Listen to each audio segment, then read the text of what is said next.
My girlfriend's journal was open on the kitchen counter. The entry began, "If he ever tries to leave, I'll tell them he touched his sister. 34 years old.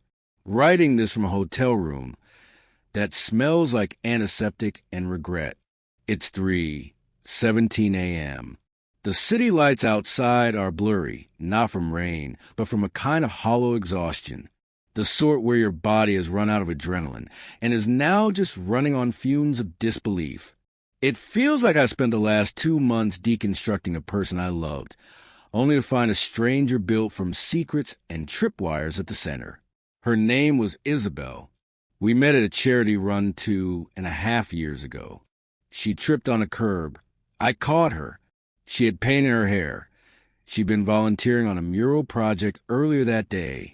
We got coffee. She talked about art therapy, about how she helped kids process trauma. I was an architect, methodical, a planner. She was all color and feeling. I was mesmerized. The first year was a dream I didn't want to wake up from.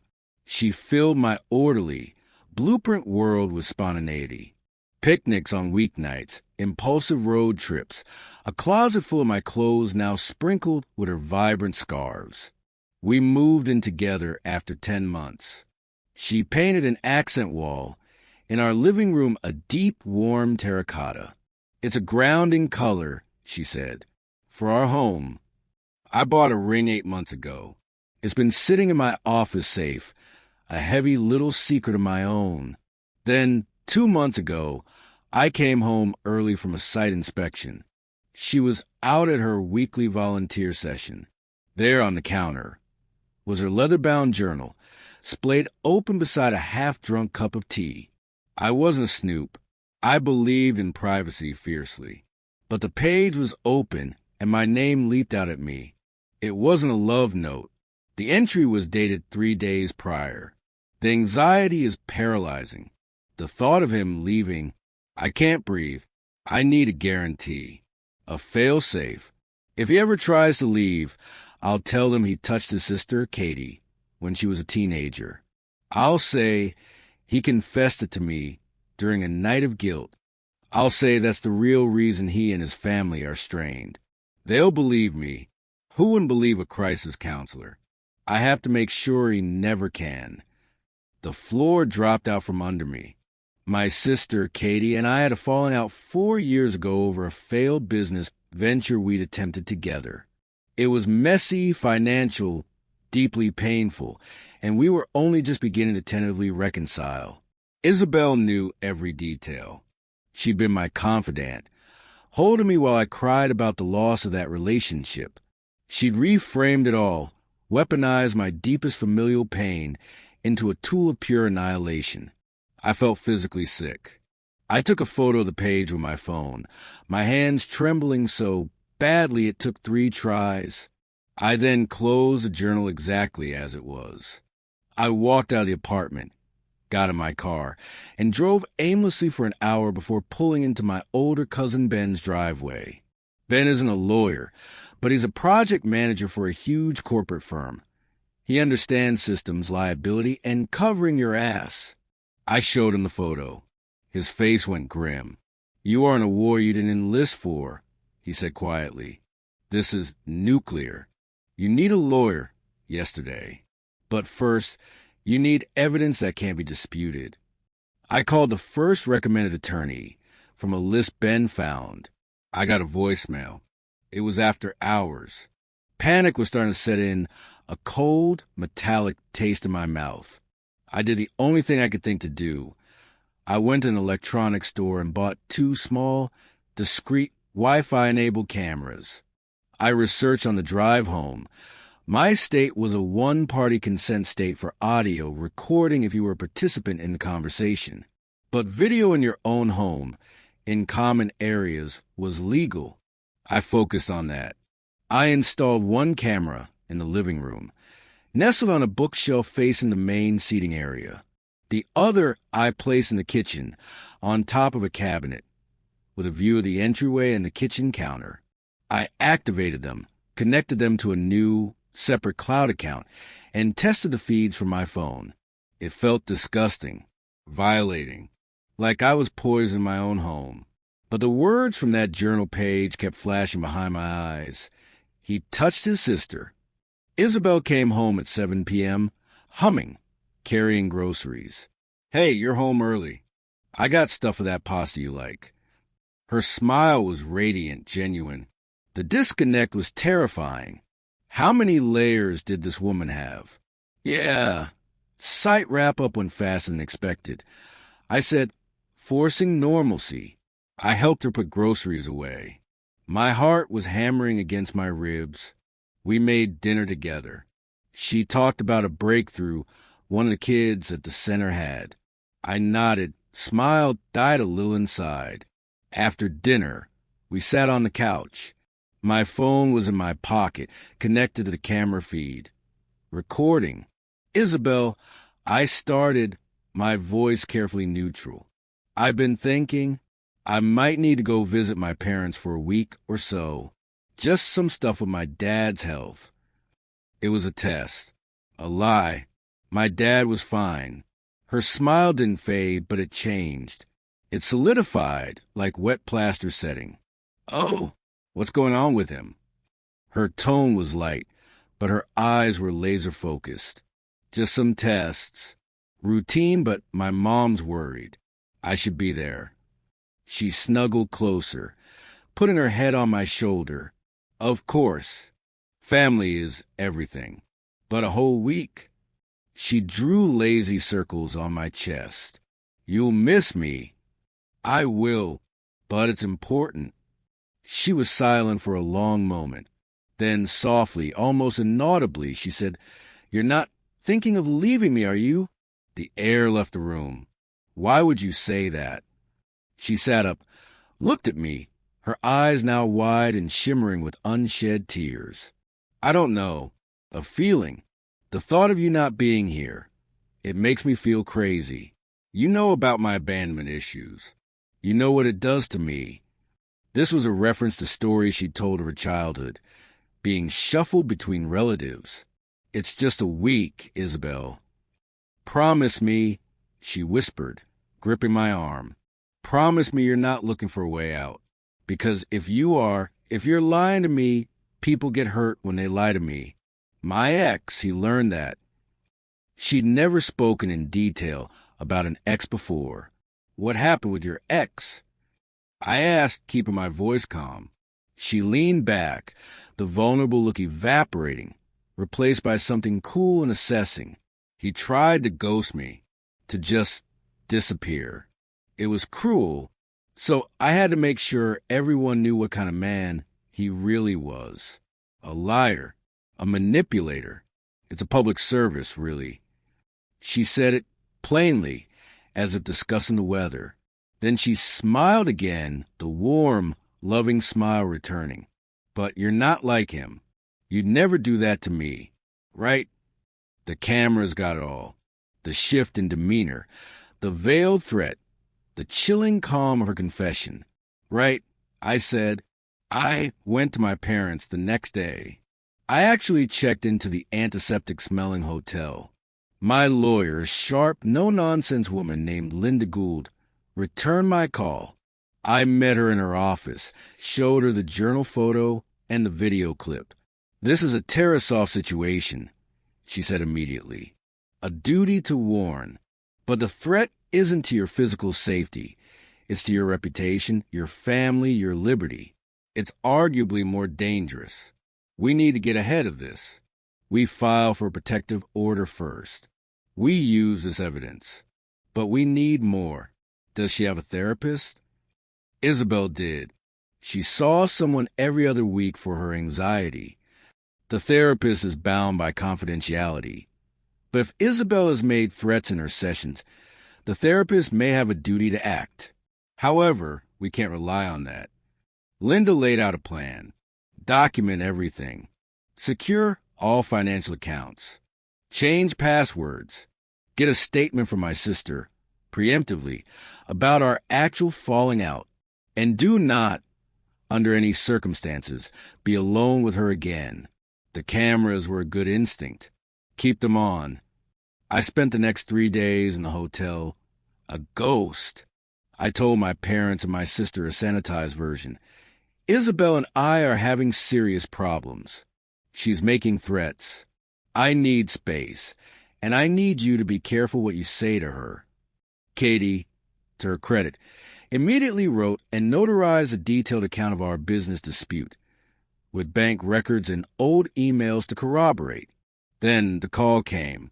An unknown number. A woman's voice, professional, subdued. Mr. Evans? This is Dr. Alicia Kapoor. I'm Isabel Rossi's therapist. I need to speak with you urgently regarding a duty to warn. My breath caught. A duty to warn? About what? Isabel disclosed a specific plan during our session today to falsely accuse you of a serious historical sexual offense against a family member if you were to end the relationship. Given the credibility and specificity of the threat and the catastrophic harm it would cause, I am ethically obligated to inform you. I strongly advise you to take protective legal action and to avoid any direct confrontation. The validation was a tidal wave of relief and terror. She wrote it down in her journal. I have a photo. A pause on the line. That provides corroboration. Please be safe, Mr. Evans. I called Linda. We move now. We filed a petition for a protective order the next morning, attaching the journal photo, the video transcript, and an affidavit from Dr. Kapoor, who, after consulting her own counsel, agreed to provide a basic statement confirming she had made a duty-to-warn call. We thought we were first. We were wrong. That afternoon, as Linda and I were preparing the filing, 2 police officers arrived at my hotel. Nathan Evans, we need you to come down to the station to answer some questions. About what? I asked, my blood freezing. A report has been filed. Allegations of historical sexual misconduct. We'd like to give you a chance to give your side. Isabel had struck first. She'd gone to the police with a story about my confession, painting herself as a conflicted girlfriend tormented by the moral dilemma of my supposed secret. She presented herself as a grieving, responsible citizen finally coming forward. Linda intervened. My client will not be answering any questions without me present. Furthermore, we had just filed for a protective order against the accuser, along with evidence demonstrating a premeditated plan to file this exact false report. Here is the case number. The dynamic changed. The officers took the information, their professional masks slipping for a moment into confusion. We'll need to see that evidence. It will be provided to the DA's office through proper channels, Linda said. In the meantime, any attempt to arrest or detain my client based on this malicious report will be met with a lawsuit for false arrest. It was a standoff. They left, but the stain was there. The report existed. In the system, I was now a subject. The hearing for protective order was a week later. Isabel arrived looking shattered, pale, wearing minimal makeup, a simple, modest dress. She had a friend with her, a woman who shot me a look of pure venom. I sat with Linda. We presented our evidence first. The journal page, the video clip, when it played on the court monitor, showing Isabel's calm threat about her ex, her face on the screen contorted. She stared straight ahead, unblinking. Her lawyer objected vehemently. Your Honor, this is a gross violation of privacy, a secretly recorded intimate moment. In his own home, where he has a legal expectation of safety from threats, Linda countered. It goes directly to state of mind and pattern of coercion. The judge, a weary-looking man in his 60s, allowed it. Then Linda called our surprise witness, Dr. Kapoor. Isabel's head snapped around. Her composure cracked, revealing raw, panic fury. Dr. Kapoor testified to the duty-to-warn call, to Isabel's specific disclosure in session. She stated she had a fail-safe to ensure Mr. Evans would never leave her and described it in detail. I believe the threat to be credible and imminent. Isabel's lawyer argued therapist-client privilege. The judge overruled. The duty to warn is an exception to privilege, and the court finds it applies here, given the nature of the threatened harm. Then it was Isabel's turn. Her lawyer presented her evidence. A series of text messages she had sent to her own friend from her phone, purporting to be her wrestling with the awful truth I had told her. They were dated over the past several months. She presented a screenshot of a Google search history on her laptop for support for partners of sex offenders and mandatory reporting laws. It was a theater of lies, meticulously staged. My sister Katie's affidavit and the business records were crucial in countering the specific allegation. But the real turn came when Linda, on cross-examination, asked Isabel a simple question. Ms. Rossi, you claim Mr. Evans confessed his crime to you in April last year. Is that correct? Yes, Isabel whispered. And you, as a mandated reporter and professional worker with vulnerable children, did not report for over a year? Why? Isabel floundered. I was in love. I was confused. I thought I could get him help. But in your journal entry from 3 months ago, you write about using this allegation as a failsafe if he leaves. That doesn't sound like confusion. That sounds like premeditation. I was angry when I wrote that. He was pulling away. So you admit you wrote about using a false allegation as a weapon? The trap was sprung. Isabel's lawyer objected, but the seed was planted. The judge dissolved the temporary order against me from her police report and granted my petition for a 5-year protective order. He also, notably, referred the file to the district attorney's office for investigation into filing a false police report. But it wasn't over. People like Isabel don't accept defeat. They adapt. The harassment began subtly. Packages arrived at my new apartment building. I'd broken the lease with landlord assistance after the hearing. A book of poetry about lost love. A framed photo of us. Then emails to my professional accreditation board, anonymously expressing concern about my character. A fake, negative Glassdoor review from my firm mentioning an employee not named but identifiable with serious moral issues. Linda documented it all.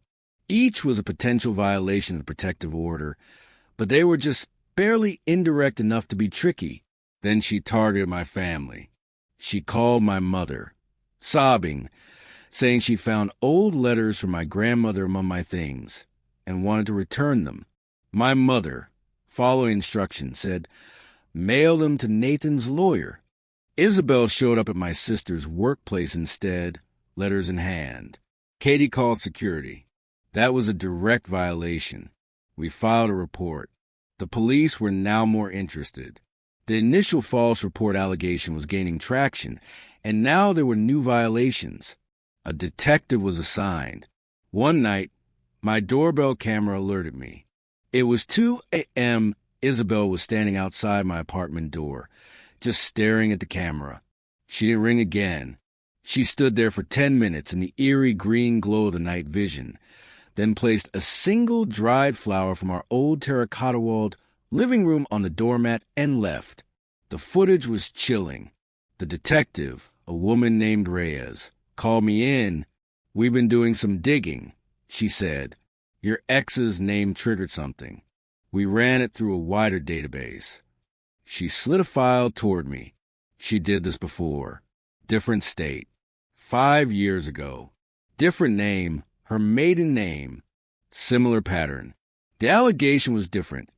Financial fraud, not sexual misconduct, but the method was the same. The ex-boyfriend lost his job. She was charged with harassment, got probation, and a mental health evaluation. The case was sealed because she completed probation. A pattern. It wasn't just me. The relief was profound and sickening. We're in contact with that jurisdiction, Detective Reyes said. We're building a case for stalking and repeated false reporting. It takes time. Isabel must have sensed the net tightening. She did the unexpected. She checked herself into a residential treatment program. Her lawyer contacted Linda. She's getting help. She's been diagnosed with severe personality disorder. She wants to make amends. She'll drop everything, sign a statement recanting her police report, pay your legal fees. Just don't press for criminal charges. Linda presented the offer. The statement and the money would be useful, she said. The choice is yours. I thought of the ex-boyfriend from 5 years ago, whose life was derailed. I thought of the look on my sister's face when I had to tell her what Isabel had planned to say about us. I thought of the 2 a.m. stare from the doorbell camera. No deal, I said. If she doesn't face consequences, she'll do it again to someone else. Maybe when the protective order expires. Maybe in another state. The next guy might not find the journal. Linda nodded. Okay, then we see it through.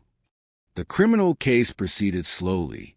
With the evidence from the prior incident and the pattern of harassment, the DA filed felony charges of stalking and false reporting. Facing the unsealed prior record and the mountain of evidence, Isabel's lawyer negotiated a plea. She pleaded guilty to 1 count of felony false reporting and 1 count of misdemeanor stalking. She was sentenced to 3 years of formal probation, mandatory continuation of intensive therapy, and was required to write a letter to the court, not to me, detailing her actions and their impact. A permanent criminal restraining order was also issued. The civil suit I filed was settled quickly. The financial compensation was significant, covering all my costs and then some. The most important part was a final, court-stipulated judgment that outlined her falsehoods. It was a piece of paper I could point to forever. A year has passed now. The terracotta paint is a memory. I live in a different apartment with clean, neutral walls. I still have cameras. I probably always will. They're not a symptom of paranoia anymore. They're a tool, like a fire extinguisher. I hope I never need them, but I'm glad they're there. I see a therapist, too, not to get over it, but to learn how to carry it without letting the weight distort me. We talk about boundaries, about trusting intuition, that cold, small feeling in your gut that whispers something is wrong long before your brain catches up. I'm dating a woman named Clara. She's a landscape architect. She plants things and watches them grow. She knows my history. I told her on our 4th date. She listened quietly, then said, I have an alarm system and a big dog. Sometimes the world requires precautions. We take things slowly. It's nice. It's quiet. Dr. Kapoor sent me a brief note after the sentencing. I am glad you are safe. Thank you for seeing it through. I think of her often, that ethical line she chose to cross. She probably saved me. Isabel's sister found me on social media once, a year ago. She said Isabel was deeply committed to her treatment, that she was finally understanding the damage. I didn't respond. My sympathy is finite, and I spent it all surviving her. I hope she gets better, for her own sake. But her journey is no longer my concern. My sister Katie and I are closer than we've been in a decade. We had to be to fight the lie. That's an odd grace note I didn't expect. Sometimes, at night, I think about that journal on the counter. An open secret, a cry for help, and a declaration of war all at once. It was the crack in the fiction. And while climbing out of that crack was the hardest thing I've ever done, the air on this side is clear. It's real. It's mine. I'm building a life now, not just drafting blueprints for one. It has stronger foundations. The doors have better locks. And the windows let in a calm, steady light.